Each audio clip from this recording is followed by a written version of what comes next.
Before we get started, I just need to say this to everyone who watches. Please go support the artists of the images used. Without them, this series wouldn't be a thing.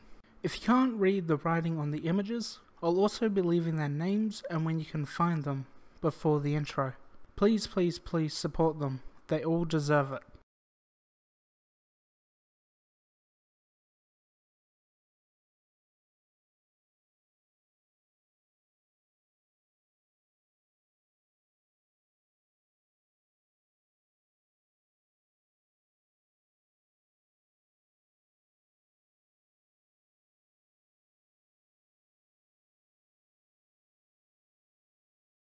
Walking alone that afternoon, getting in a small bit of exercise before sitting down on a park bench. You usually went to a gym that was owned by a kobold monster girl named Polt.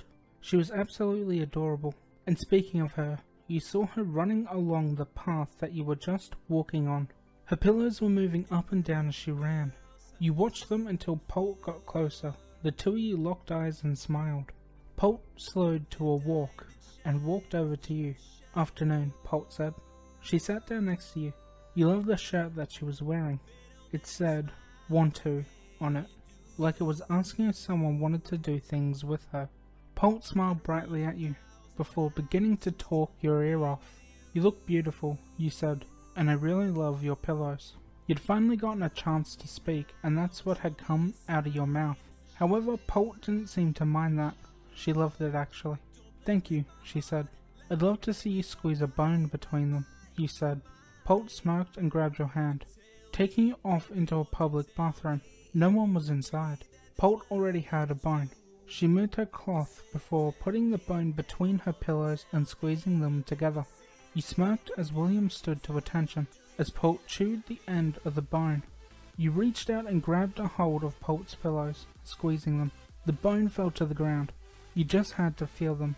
You couldn't just stand there and watch.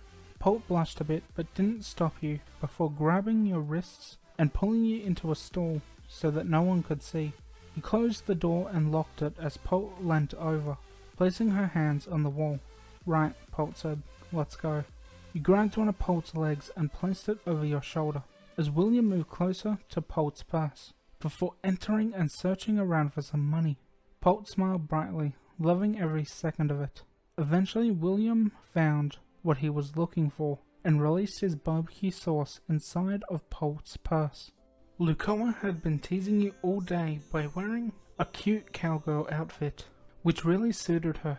It caused William to stand at attention. It was kinda uncomfortable. You entered the lounge room thinking that you'd gotten away from her in there, but Lucoa was sitting on the lounge room floor, looking at you. She smirked, pulling her pillows from her outfit. You quickly looked away from her, not giving in to her teasing. Lucoa laughed. "Alright," Lucoa said. "I'll be in the bathroom." "Okay," you replied. You let out a sigh, getting off the couch and walking towards the bathroom.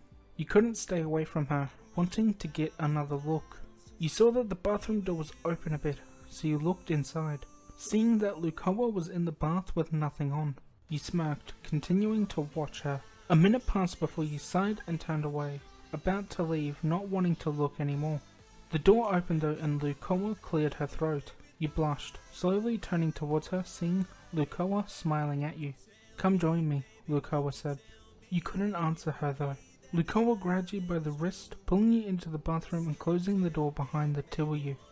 Lucoa didn't hesitate with you. She pulled you into the bath and the two of you went straight to it.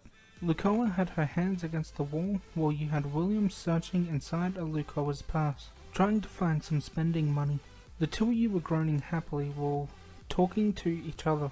You felt that William was about to release his barbecue sauce, so you grabbed Lucoa's arms and pulled her back towards you, continuing to go until William released his barbecue sauce inside of Lucoa's purse, finding the money he was. Thanks for watching, Perv Army. If you liked the video, please like, subscribe, and turn on notifications. Don't feel like you have to though, only if you really enjoyed the content. Thanks again for watching, and Maximillian Senpai will see you next time. Goodbye.